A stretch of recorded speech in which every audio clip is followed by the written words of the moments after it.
Alright guys, here we go again. UFO sightings, excellent footage. Take a look at this thing.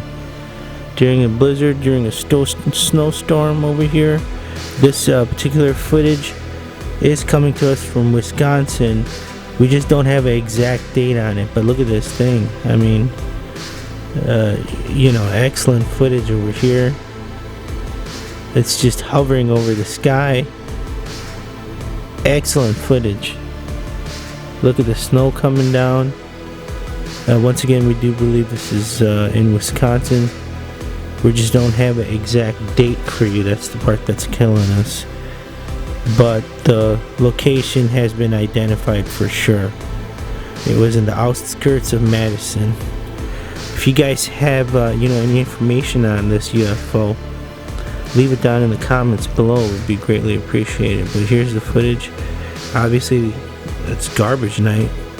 You can see a garbage truck down there. This is crazy footage, guys. Excellent.